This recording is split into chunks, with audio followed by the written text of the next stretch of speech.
नमस्ते दोस्तों, मेरे चैनल में आप सबका स्वागत है। मेरा नाम है मृणालिनी। चलिए देखते हैं आज यूनिवर्स आपको क्या मैसेज देना चाहते हैं टैरो के माध्यम से। जैसे कि आप जानते हैं ये जनरल रीडिंग है, तो इसमें जो भी मैसेजेस आपको रेजोनेट करता है, जितना रेजोनेट करता है, आपके जीवन के जिस एस्पेक्ट को रेजोनेट करता है, आप उसी हिसाब से देखिए। और अगर रिलेट नहीं कर पा रहे हैं तो कोई बात नहीं, ज़बरदस्ती उसे रिलेट करने की ज़रूरत नहीं है। जेंडर स्पेसिफिक मैसेजेस नहीं है, एज स्पेसिफिक भी नहीं है, और टाइमलेस रीडिंग्स है। आपको जब भी रेजोनेट करता है आप उसे क्लेम कर सकते हैं। डियर यूनिवर्स, प्लीज़ बताइए जो भी कलेक्टिव इस रीडिंग को देख रहे हैं उनके हाईएस्ट गुड के लिए आप उन्हें क्या बताना चाहते हैं। जो भी कलेक्टिव ये रीडिंग देख रहे हैं उनके हाईएस्ट गुड के लिए आप उन्हें क्या बताना चाहते हैं dear universe. Thank you, thank you, thank you.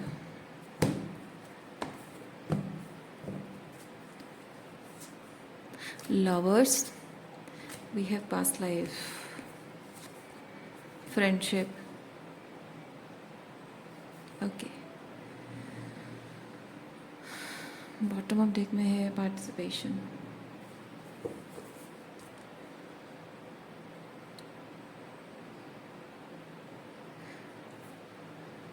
जिन लोगों के साथ आपका बहुत मतलब स्पिरिचुअली यानी कि सोल लेवल पे आपका कुछ ना कुछ बाकी रहता है, कुछ हीलिंग बाकी रहती है, कुछ अपने आप के साथ अलाइनमेंट बाकी रहता है, और आप पर्टिकुलर एक सोल, पर्टिकुलर एक इसलिए कह रही हूँ क्योंकि यहाँ लवर्स के साथ यहाँ फ्रेंडलीनेस जो कि टू अप कप्स है, तो it's not just about all the relationships, not just about all the intimate relationship, जैसे कि आपके पेरेंट्स हैं, आपके भाई बहन हैं, बचपन का कोई दोस्त है, या फिर कोई लवर है, इस सब की बात नहीं हो सकती है। ये पर्टिकुलर किसी इंसान की एनर्जी है, ओके। और ये हालांकि कहने में थोड़ा ड्रामेटिक लग रहा है, मैं कहना तो नहीं चाहती हूँ, बट यहाँ मुझे एनर्जी फील हो रही है कि जैसे कि आप लोगों में से जो लोग पूरा मतलब क्या बोलते हैं, पास्ट लाइफ, नेक्स्ट लाइफ के बारे में अगर नहीं विश्वास करते हैं, नहीं बिलीव करते हैं तो ना करें, कोई बात नहीं। जो बिलीव करते हैं तो ठीक है। मैं इस रीडिंग को थोड़ा सा प्रैक्टिकल रखना चाह रही हूँ। तो मैं ये कहना नहीं चाहती हूँ कि आपकी पास्ट लाइफ से ये पर्सन आया हुआ है और पास्ट मेनी लाइफ से आपका इसका कनेक्शन है, but there is something like that, okay, there is something like that. मैं थोड़ा सा प्रैक्टिकल पर्सपेक्टिव से चीज़ों को रखना चाह रही हूँ। मैं नहीं चाहती कि जो लोग इस चीज़ को बहुत ही प्रैक्टिकल तरीके से हैंडल करने के लिए, आप में से जो लोग कैपेबल अभी नहीं हैं, मैं नहीं कहती कि आप कैपेबल नहीं है कभी भी, बट होता है कि जब एक इंसान की हीलिंग चल रही होती है, हीलिंग शुरू नहीं हुई होती है, तो उसको इस तरह की बातें बोलना वो थोड़ा सा उसके लिए स्पिरिचुअली बहुत डेंजरस चीज़, इमोशनली बहुत डेंजरस चीज़ हो सकता है। So I don't want to take that risk for you people, और इसीलिए मैं इस चीज़ को प्रैक्टिकल रखना चाह रही हूँ, क्योंकि मैं किसी को डिल्यूजनल नहीं रखना चाह रही, मैं किसी को डिल्यूजन में डालना नहीं चाहती हूँ ये कह करके पास्ट लाइफ से, मैनी पास्ट लाइफ से इसका, इस पर्सन के साथ आपका कनेक्शन है, ये वो इस लाइफ टाइम में आया है या आ रहा है पर्सन, मैं नहीं कहूँगी। बट हाँ, ये चीज़ कहूँगी कि आपकी हर एक लाइफ में एक पर्पस आपका जीवन का रहा है, और ये पर्पस कैसे फुलफिल हो पाएगा उसके लिए आपकी अलाइनमेंट ज़रूरत है। जो अलाइनमेंट आपको ज़रूरत है वो अलाइनमेंट आपको किस तरह की एनर्जेटिक फ्रीक्वेंसी वाला पर्सन आपको दे सकता है, एग्जैक्टली उसी एनर्जेटिक फ्रीक्वेंसी में कोई ऐसा आपके जीवन में आया था, आया है या आने वाला है, जो कि आपके पर्पस के साथ आपको अलाइन होने में हेल्प करेगा, ओके। अब ये पर्सन आपके लिए किस तरह की एनर्जी लेकर आता है ये डिपेंड करता है। बहुत ही प्यार वाली एनर्जी लेकर आता है, बहुत ही ट्रिगरिंग एनर्जी लेकर आता है, बहुत ही डिफरेंट टाइप की एनर्जी हो सकती है, तो डिपेंड करता है।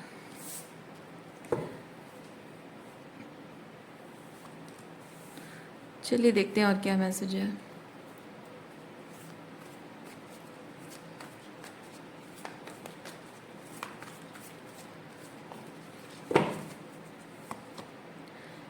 फ्लावरिंग मैंने कहा था ना, देखिए एक तो ये क्वीन ऑफ पेंटिकल है, अर्थ एनर्जी है, बहुत ग्राउंडिंग एनर्जी है।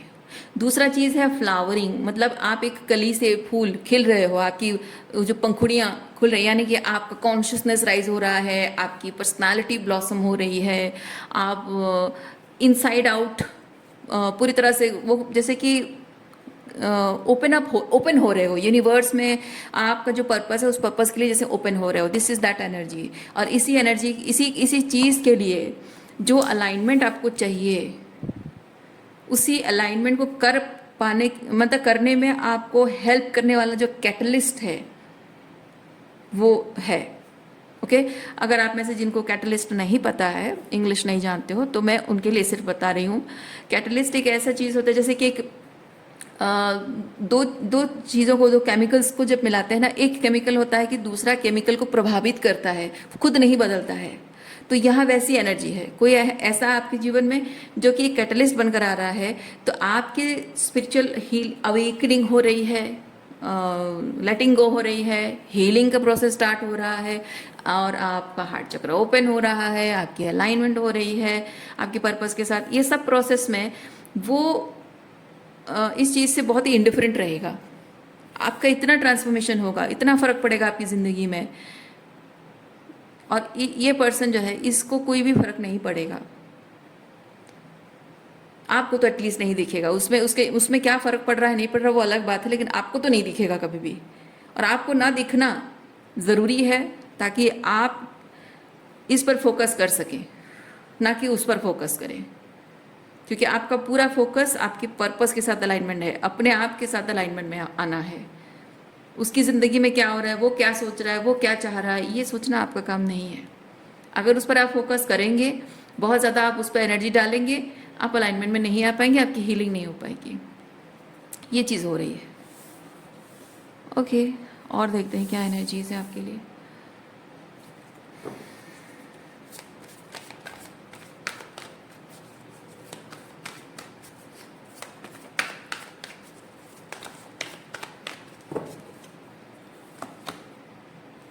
करेज, हाँ देखिए इस पर्सन के माध्यम से आप क्या मैनिफेस्ट कर रहे हैं।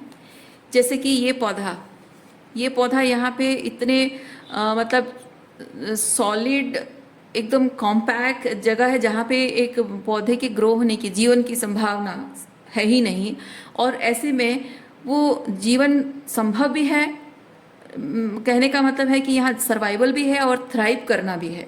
तो ये ना कि सिर्फ सर्वाइव करना बल्कि थ्राइव कर जाना। कैसी सिचुएशन, ये वो टफ सिचुएशन है आपके जीवन की जिसे आप एक्सपीरियंस कर रहे हैं, जिसमें आप क्लॉस्ट्रोफोबिक हैं, जिसमें आई मीन या आप बहुत ही सफोकेट हो रहे हैं, आप बहुत ही क्लमजी फील कर रहे हैं, थैंक यू, क्लमजी फील कर रहे हैं, और बहुत ही आप सप्रेस्ड फील कर रहे हैं, बहुत ही अंडर एस्टिमेटेड फील कर रहे हैं, और बहुत ही अंडर वैल्यूड फील कर रहे हैं। जो भी आप महसूस कर रहे हैं जिसमें कि आप सर्वाइव करने की कोशिश कर रहे हैं पर हो नहीं पा रहा है, क्योंकि आपका मन और आपकी बुद्धि दोनों ही अलग अलग दिशा में जा रहा है। उससे आपको थ्राइव भी करना, सर्वाइव भी करना। इसीलिए आपने इस इंसान को, मैंने कहा ना, उस एनर्जी को आप मैनिफेस्ट कर रहे हैं, और उस एनर्जी में कौन इंसान आएगा, ये जो भी आपके जीवन में आया है। ओके तब चेहरे पे मत जाइए। यूनिवर्स आपको कहना चाह रहे हैं चेहरे पे मत जाइए, एनर्जी की बात है। आपको जिस तरह की अलाइनमेंट चाहिए बहुत ही लाइक टफ वर्क है, बहुत मुश्किल काम है ये, ऑलमोस्ट इम्पॉसिबल को पॉसिबल कर दिखाना वाला काम है। तो वो जो कैटलिस्ट बनकर आपकी ज़िंदगी में आएगा वो भी इतना ही टफेस्ट एवर पर्सन होगा जिसे आपने कभी डील ना किया होगा। कोई ऐसा व्यक्ति जिसे डील करना आपके लिए असंभव है, जो आपके कैपेबिलिटी के बाहर, आपको लगेगा कि मैं इसको नहीं संभाल सकती, दुनिया भर में सबको मैंने संभाल लिया, इसको नहीं संभाल पाऊंगा या नहीं कर पा रही हूँ, वो होगा। क्योंकि आपको यूनिवर्स बताना चाहता है कि तुम्हें किसी को संभालना नहीं है। हो चुका, बहुत हो चुका, इनफ इज इनफ, बहुत हो चुका दूसरों को संभालते संभालते, अब किसी को संभालना नहीं है। अब समय आ चुका है खुद को संभालना है। इसीलिए इतना टफ पर्सन आपको दिया जाएगा, toughest ever person you have experienced आपको दिया जाएगा या दिया जा रहा है। आपने इसीलिए इस इंसान को मैनिफेस्ट किया। अगर कोई ऑलरेडी आपकी ज़िंदगी में है और आपके दिमाग में सवाल उठ रहा है कि आखिर क्यों मैंने इसको मैनिफेस्ट किया, तो यही कारण है।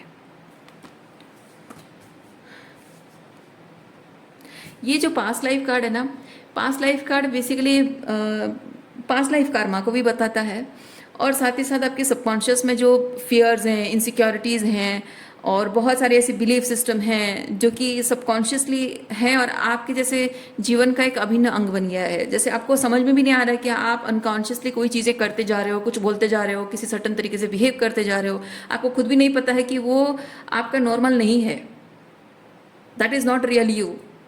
वो सबकॉन्शियसली किसी फियर, इनसिक्योरिटी, किसी बिलीफ सिस्टम की वजह से, किसी डर की वजह से वो चीज़ बिल्डअप हुई है, वो एक कोपिंग मैकेनिज्म बिल्डअप हुआ है। और वो भी वही कर्मा है। लोगों के साथ आपका इन्वॉल्वमेंट, किसी भी तरीके का इन्वॉल्वमेंट, दैट इज कर्मा। हम जिनको भी मैनिफेस्ट कर देखिए, कर्मा है कहने का मतलब ये नहीं है कि आपने कोई बुरा काम किया है। कर्मा मतलब है, लोगों को जनरली ऐसा लगता है ये आपका कर्मा है, कहने का मतलब है कि मैंने कोई पाप किया है इसलिए मुझे कर्मा मिल रहा है। नहीं, कर्मा का मतलब है कि आपको आपका लाइफ पर्पस बुला रहा है, वही आपका कर्म है। और इस कर्म को करने के लिए जो भी लाइफ सिचुएशंस, जिस तरह के लोग आपके जीवन में जुड़ने चाहिए, वो सब लोग जुड़ रहे हैं। तो बेसिकली ये लोग, आप इनके साथ आपका कार्मिक एंटेंगलमेंट ये है कि आपके लाइफ पर्पस के लिए ये लोग आपको तैयार करने आ रहे हैं, अच्छे बुरे जिस भी तरह से। ओके। और अगर ये कोई पर्टिकुलर इंसान नहीं है और बहुत सारे लोग हैं, लाइक आपके पेरेंट्स भी हैं, आपके सिबलिंग्स भी हैं, आपके पास्ट लवर्स हैं, और हो सकता है कि अभी आपकी ट्विन फ्लेम है, आपकी स्पाउस है, आपके बच्चे भी हैं, तो भी एप्लीकेबल।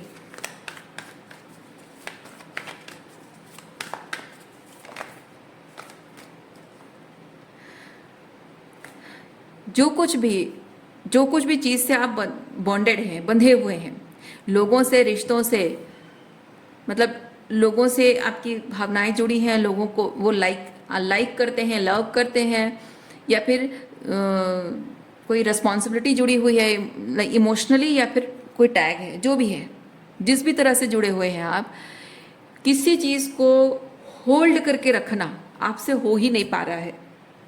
ये कार्ड्स बता रहे हैं आपसे हो ही नहीं पा रहा है, क्योंकि ईच एंड एवरी रिलेशनशिप और ईच एंड एवरीथिंग में भी आपका करियर के साथ रिलेशनशिप भी सही नहीं चल रहा है इस वक्त, और शायद अपने करियर को भी आपको लेट गो करना पड़ रहा है कि जो जॉब आप करते रहे वो जॉब आपको छोड़ना पड़ रहा है, या फिर नौकरी चली गई है, या कहीं नौकरी मिल नहीं रही है, या कुछ ऐसा टैलेंट है जिसे आप परस्यू करना आपके लिए ज़रूरी है फॉर योर लाइफ पर्पस, और शायद आप उसे बार बार डिटैच वो मतलब उससे मतलब उसको इग्नोर करना चाह रहे हैं।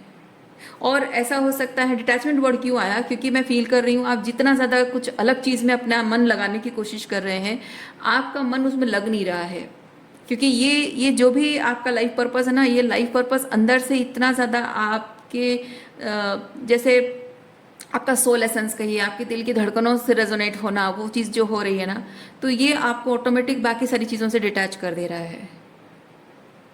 इसीलिए बहुत सारी चीज़ें आपको लेट गो करनी पड़ रही है, like for some of you parents के साथ रिलेशनशिप, कुछ लोगों के लिए, आप में से कुछ लोगों के लिए सिबलिंग्स, फ्रेंड्स, चाइल्डहुड फ्रेंड्स, और मे बी आपका जो भी सोशल सेटिंग है, आपके शायद आपके शादी को छोड़ना पड़ रहा है, या फिर हो सकता है कि आप अपने बच्चों के साथ आपको कनेक्शन छोड़ना पड़ रहा है, आपकी नौकरी छोड़नी पड़ रही है, जिनके लिए जो भी थोड़ा बहुत मैं फील कर रही हूँ, कितना परसेंटेज पता नहीं, बट कुछ लोगों के लिए मैं फील कर रही हूँ शायद हेल्थ रिलेटेड भी कुछ ऐसे इश्यूज हैं जो कि अपने हेल्थ को सही करने के लिए शायद आप बहुत कुछ ऐसी बातों को, आपको ऐसी चीज़ों को, ऐसी आदतों को, ऐसे लाइफस्टाइल को आपको लेट गो करना पड़ रहा है जो कि आपको बहुत कंफर्ट जोन में रखता है।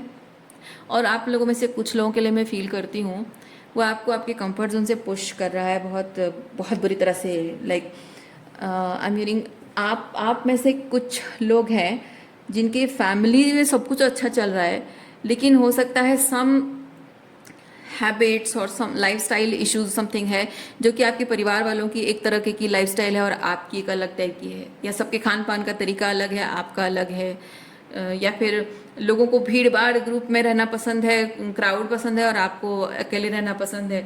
तो उससे क्या हो रहा है कि आप अलग उनके लिए खाना बना रहे हो, खुद के लिए अलग बना रहे हो, शायद आप थक जा रहे हो या फिर समथिंग लाइक दैट, कुछ ना कुछ ऐसा है। तो शायद इसीलिए आपको वो यूनिवर्स कह रहा है कि जो अनफुलफिलिंग है उसे लेट गो करो।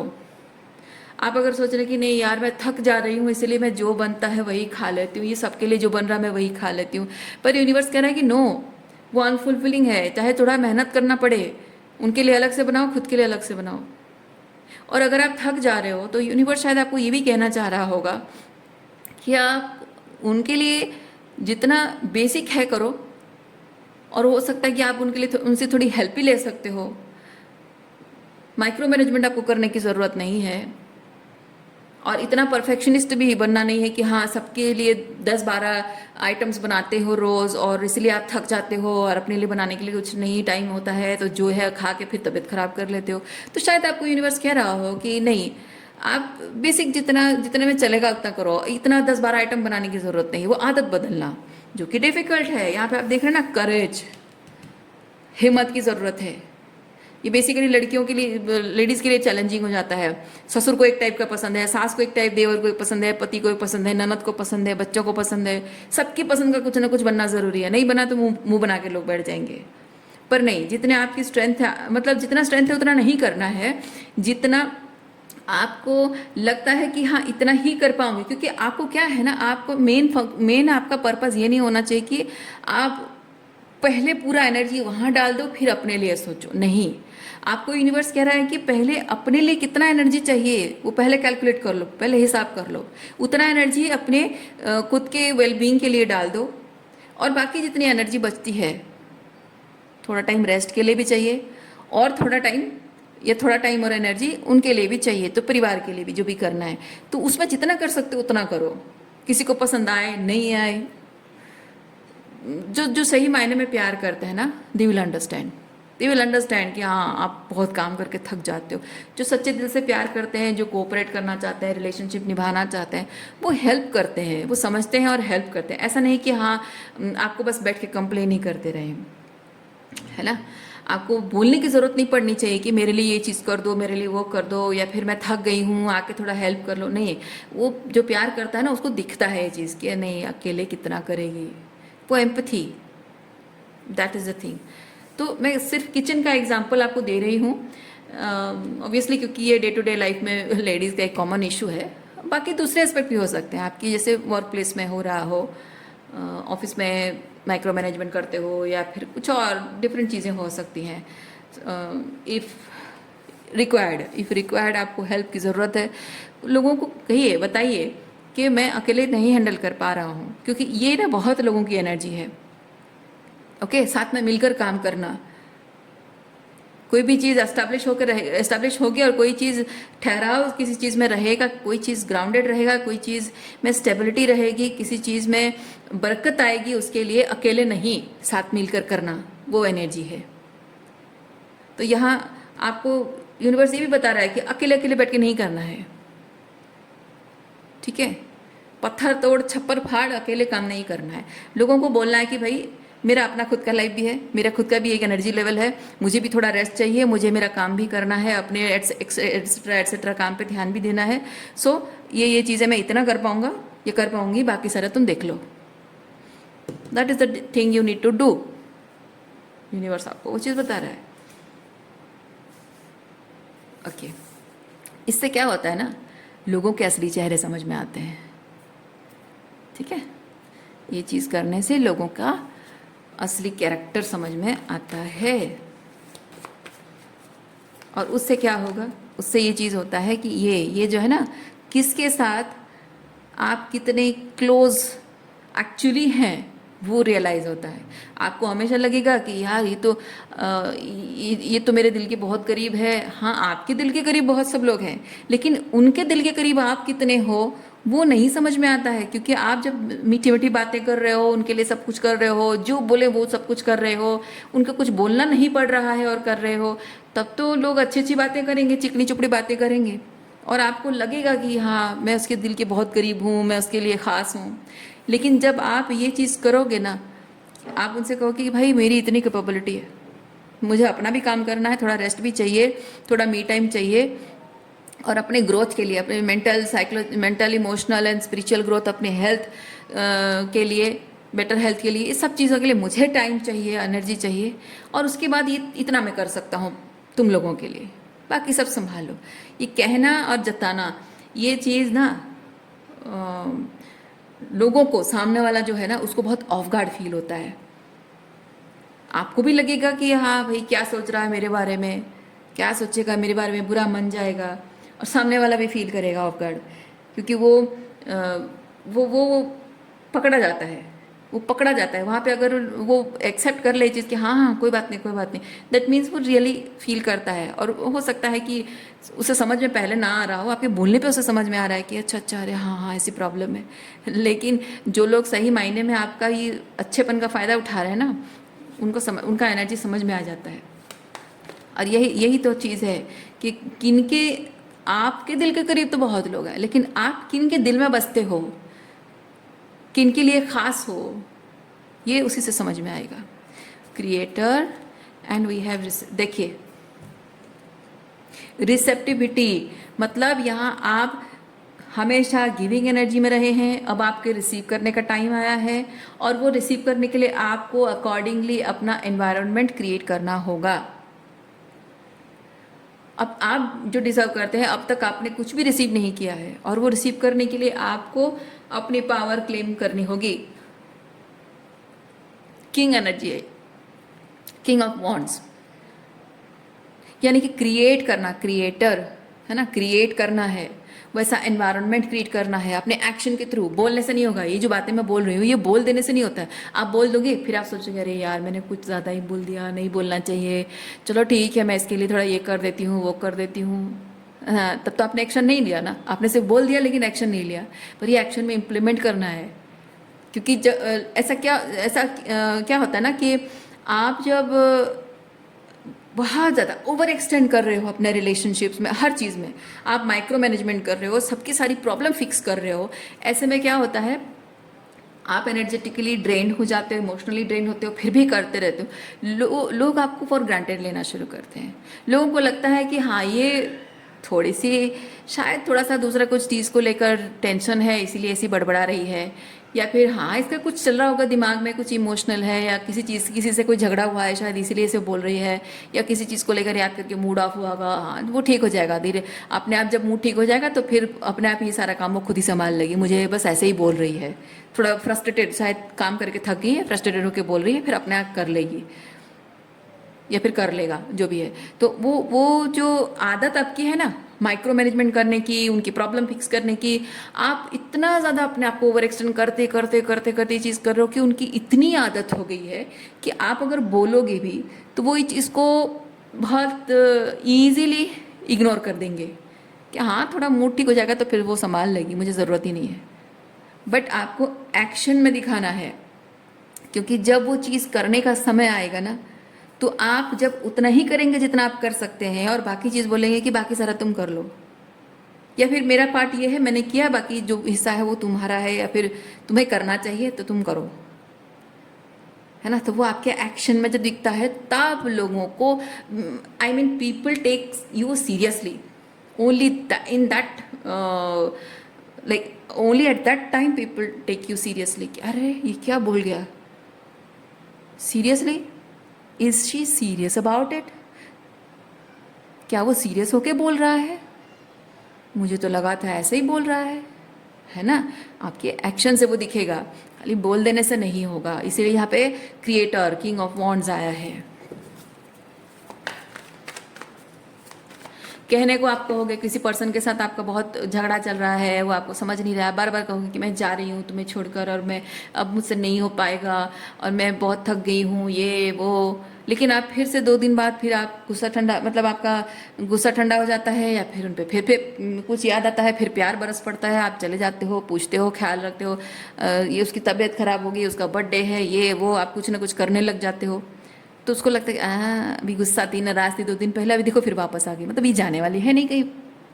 लेकिन जब आप जो कह रहे हो वो करके दिखा दोगे ना, तो उसको समझ में आएगा। देर सवेर जब भी है, उसको समझ में आ ही जाएगा कि अच्छा वो बोल के गई थी कि अब वापस नहीं आएगी।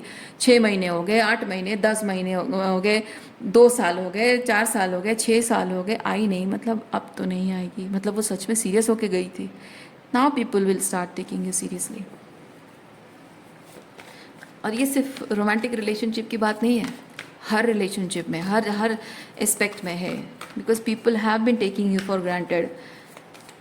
वही आपकी जो हमेशा माइक्रो मैनेजमेंट करने की, जो परफेक्शनिज्म की जो आपकी आदत है, सबकी प्रॉब्लम फिक्स करने की जो आदत है। मून, और ये भी एनर्जी है मून के साथ कि आप बहुत सेंसिटिव पर्सन है, एनर्जेटिकली, इमोशनली सेंसिटिव है। आप लोगों की एनर्जी को सेंस कर पाते हैं।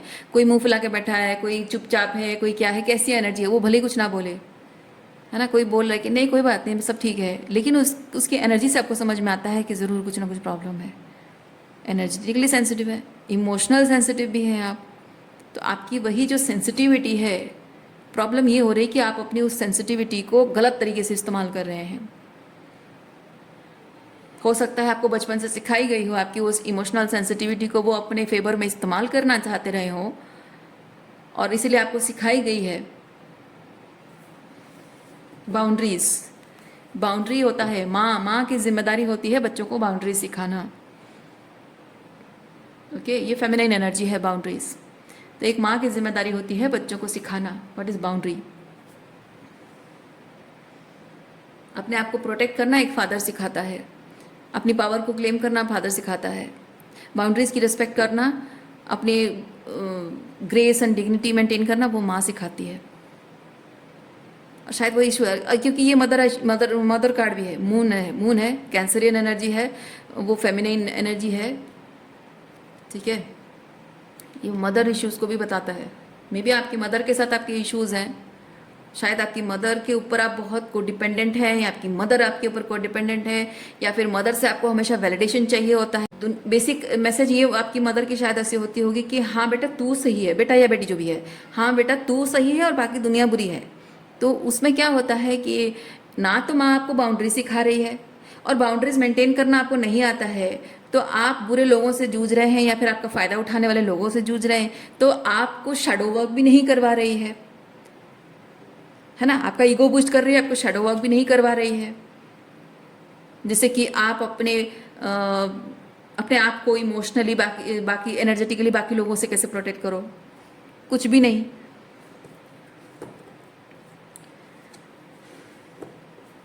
आप लोगों में से जिनकी इश्यूज है कि आपके हस्बैंड, स्पेसिफिकली मैरिड लाइफ में हस्बैंड्स का, वाइफ्स का भी, मैं नहीं कह रही हूँ, मैं यहाँ किसी के खिलाफ नहीं कह रही हूँ, लड़का हो या लड़की हो, जिनके स्पाउस के इश्यूज हैं कि थोड़ा सा कुछ प्रॉब्लम हुआ नहीं मैरिज में, थोड़ा सा कुछ प्रॉब्लम हुआ नहीं, सीधे अपनी मम्मी से जाके इमीडिएटली फ़ोन लगा के कॉल करके बात करना, मम्मी ये आज ऐसा हुआ वैसा हुआ ऐसा हुआ, सारा रोना धोना ये वो, मम्मी से जाके कंप्लेन करना, मम्मी को पत्नी की बुराई करना या पति की सास की बुराई करना, ये सब मदर इश्यूज़ हैं। Toxic femininity, distorted mother issues हैं।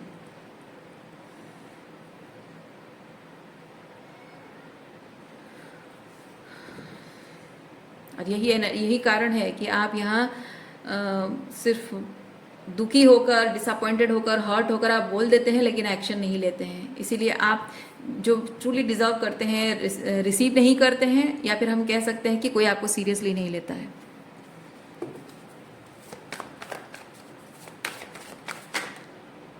कंट्रोल।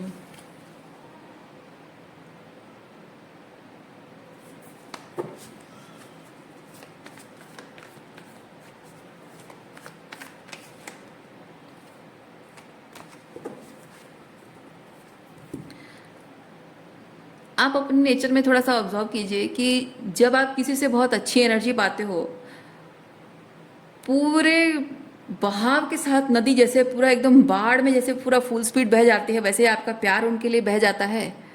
और जब भी थोड़ी बहुत शैडो उनकी देखते हो, एकदम से कोल्ड हो जाते हो, आइसी कोल्ड, जैसे आप उनके लिए और वो आपके लिए एग्जिस्ट नहीं करते हैं, जैसे आप उनकी लाइफ से डिसअपियर हो जाते हो और उनके दिमाग में सवाल छोड़ के जाते हो कि कहाँ चला गया, अचानक क्या हो गया, बात क्यों नहीं कर रहा है, कॉल क्यों नहीं उठा रहा है, मैसेज का रिप्लाई क्यों नहीं कर रहा है या नहीं कर रही, जो भी है। अगर ऐसा है, इधर बहुत ज़्यादा प्यार उमड़ उमड़ के आ रहा है, एकदम पूरा फट जा रहा है आपका दिल प्यार से, और या फिर एकदम कोल्ड, जैसे आप कुछ कभी था ही नहीं। अगर ऐसी एनर्जी है, ये डिस्टॉर्टेड मदर की परवरिश है, बाउंड्रीज की कमी है, डिस्टॉर्टेड मदर की इश्यूज। देखिए क्वीन ऑफ कप्स, इधर क्वीन ऑफ कप्स है, भर भर कर इमोशंस है, या फिर किंग ऑफ सॉर्ड्स है, एकदम आइसी कोल्ड। ये है प्यार। प्यार जब महसूस कर रहे हो, जो अच्छी एनर्जी महसूस कर रहे हो, तो ये एनर्जी। और जब आप, ये मैस्कुलिन एनर्जी है, ये फेमिनिन है, ये मैस्कुलिन है, यानी कि जब प्यार अच्छी वाली एनर्जी देखते हो तो ये भावनाएं फूट पड़ती हैं, प्यार उमड़ जाता है। लेकिन जैसे ही आप थोड़ा सा थ्रेट, थोड़ा भी थ्रेट आपको नजर आता है, तो आपके अंदर का इनर मैस्कुलिन एनर्जी ये एनर्जी में आ जाता है। बैलेंस, बाउंड्रीज से ही आपकी वो बैलेंस मेंटेन हो पाएगी। वो ट्रांसफॉर्मेशन की ज़रूरत है।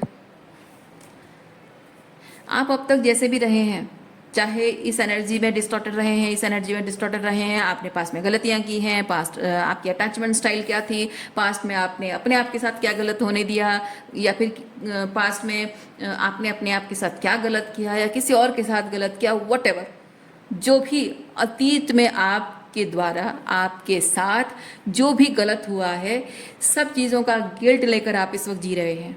और ये जो गिल्ट लेकर जी रहे हैं, इसीलिए आप ये नहीं कर पा रहे हैं।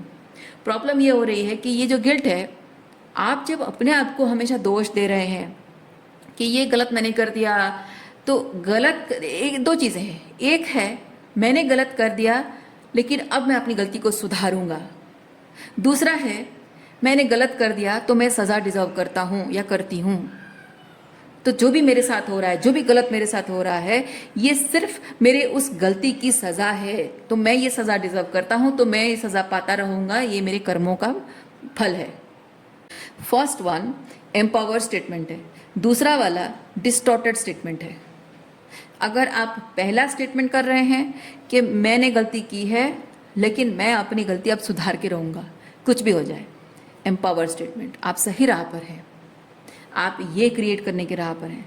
लेकिन अगर आप अपने आप को ब्लेम कर रहे हैं, अभी भी कोस रहे हैं, मानते हो आपसे गलती हो गई है, लेकिन उस बात के लिए खुद को पश्चाताप करना, पश्चाताप करने का मतलब ये नहीं है कि कोई आपके इसी गिल्ट का फ़ायदा उठाकर, मैं थोड़ा सा और अच्छे से बोलूँगी, लाउड एंड क्लियर बोलूँगी, आपके अंदर किसी चीज़ का गिल्ट है, उस गिल्ट की वजह से आप अपने आप को सज़ा देना चाहते हो, that is not the right thing. और वो जो आप अपने आप को सज़ा देने के लिए जिस भी चीज़ का एक्सटीरियर लेवल पे जिस भी चीज़ का अत्याचार सह रहे हो, आपको लग रहा है कि इस अत्याचार को सहने से मेरा गिल्ट कम हो जाएगा या फिर मेरे पाप कम हो जाएंगे, गलत धारणा है आपकी। और यही चीज़ जो आप करने दे रहे हो, अपने आप के साथ होने दे रहे हो, इसी चीज़ का ये लोग जिनसे आप डील कर रहे हो, ये लोग उसका फ़ायदा उठा रहे हैं, और ये चीज़ आपको ख़त्म करनी है। ओके, इस चीज़ को ख़त्म करनी है, आपको ये चीज़ लाना है। ये होता है इंटीग्रेशन, मतलब है कि आप इधर बहुत सारा इमोशनली ड्रिवन या फिर बहुत सारा कोल्ड नहीं, ये डिस्टॉर्टेड एनर्जी है। आपको बैलेंस मेंटेन करना है, बाउंड्री मेंटेन करनी है, आपको सीखना होगा बाउंड्री मेंटेन करना, खुद को माफ़ करना आपको सीखना होगा, दूसरों को माफ़ करके उन्हें जाने देना। देखिए लेटिंग गो है ना, लेटिंग गो, दूसरों को माफ़ करके जाने देना। पता है माफ़ करने का मतलब क्या होता है? माफ़ करने का मतलब ये नहीं होता है कि आप उन्हें दूसरा चांस दे रहे हो। माफ़ करने का मतलब ये भी नहीं होता है कि उनकी गलती माफ़ करने लायक है। माफ़ करने का मतलब ये नहीं कि उनकी गलती बहुत छोटी है। माफ़ करने का सिंपल मीनिंग ये है कि आपके दिमाग में वो एक जो जगह ले बैठा है, वो 90%, मैं कहने को कह रही हूँ, 90% आपके ब्रेन में वो जगह लेकर बैठा हुआ है कि इसने मेरे साथ ये किया, उसने मेरे साथ ये किया। तो आप जब माफ़ नहीं कर रहे हो तो आप उस जगह में उसे इतनी जगह दे रहे हो, अपने दिमाग में उसे इतनी जगह दे रहे हो कि आप दूसरे किसी चीज़ के बारे में फोकस नहीं कर पा रहे हो, कुछ अच्छी चीज़ों के बारे में फोकस नहीं कर पा रहे हो। शांति आपको चाहिए, लेकिन शांति मिलेगी कैसे? क्योंकि जब भी आप शांति की तलाश में जाओगे, आपको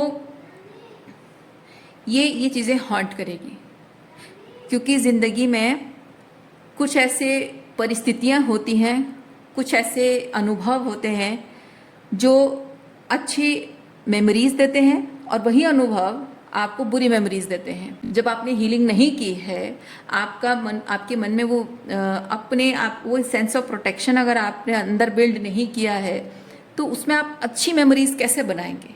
और वो सेंस ऑफ प्रोटेक्शन अंदर फील करने के लिए ज़रूरी है कि आप लोगों को लेट गो करें, फॉरगिव एंड लेट गो करें।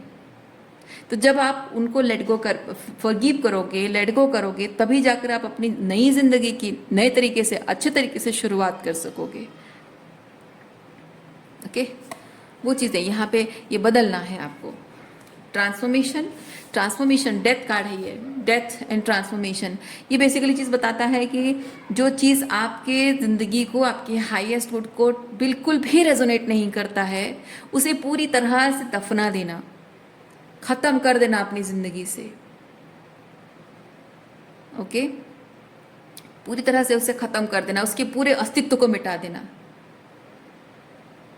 दफना देना भी नहीं कहूँगी, क्योंकि हम जब अपनी भावनाओं को कहीं दफन करने के बारे में सोचते हैं, यानी अपनी भावनाओं को कहीं सप्रेस करते हैं, लेकिन पूरी तरह से उसे ख़त्म कर देना, जड़ से उखाड़ देना कहें, या फिर पूरी तरह से बर्निंग इनटू एशेस कहें, तो यानी कि अपनी उन टॉक्सिक फीलिंग्स, टॉक्सिक मेमोरीज, यादों से, एक्सपीरियंस जो भी हुआ, लोगों से हम पूरी तरह से छुटकारा अपने आप को देते हैं।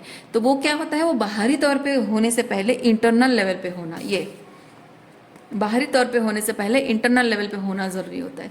जितना स्ट्रॉन्ग आप अंदर से इंटरनली अपने आप को इस ट्रांसफॉर्मेशन के थ्रू, प्रोसेस के थ्रू आप अपने आप को तपाएंगे, उतना ही आप स्ट्रॉन्ग बनेंगे। और जितने आप स्ट्रांग बनेंगे, उतनी आपकी बाउंड्री स्ट्रांग होगी। बाउंड्री स्ट्रांग होगी तो ये डिस्टॉर्टेड एनर्जी नहीं होगी, बल्कि ये बैलेंस होगा। ये नॉट जस्ट थ्राइविंग, बल्कि नॉट जस्ट सर्वाइविंग, बल्कि थ्राइविंग एनर्जी होगी। And you will literally create वो लाइफ जो कि वो लाइफस्टाइल, वो डिसीजंस, वो चॉइसेस आप करेंगे जो कि आपके लिए सही है। And people around you will take you seriously. Take you seriously का मतलब ये नहीं है कि आप जो कर रहे हैं, जो चाह रहे हैं, जो भी कर रहे हैं, बेसिकली उस चीज़ को मान लेगी कि हाँ ये सही है। नहीं, सीरियसली लेने का मतलब है कि उन्हें पसंद हो ना हो, बट उनको इतना समझ में आएगा कि आप जो भी कर रहे हैं, you are serious about it. तो वो आपको फॉर ग्रांटेड नहीं ले पाएंगे, और वो आपके साथ चलना चाहते हैं, नहीं चाहते हैं, वो अलग बात है, लेकिन उनमें उतनी हिम्मत नहीं होगी कि वो आपको आपका मजाक उड़ा सकें, या फिर आपको आपके इंडेवर्स में, आपकी जो प्लान्स हैं उसमें वो व्यवधान डालने की कोशिश कर सकें, है ना। वो सोचेंगे, कुछ भी अगर करेंगे भी तो कुछ भी करने से पहले 1000 बार सोचेंगे, क्योंकि आप अपने काम में अपनी सीरियसनेस को प्रूव कर चुके होंगे। अभी तक बहुत टाइम तक आप सप्रेस करके बैठे हुए हैं, ये जो भी इमोशंस है, जो भी डर है, इनसिक्योरिटीज़ है, और ये गिल्ट जिस चीज़ का है, इसीलिए आप सप्रेस करके बैठे हुए हैं कुछ चीज़ों को। एंड इसीलिए आप जो डिज़र्व करते हैं उन चीज़ों से दूर महसूस हो रहे हैं।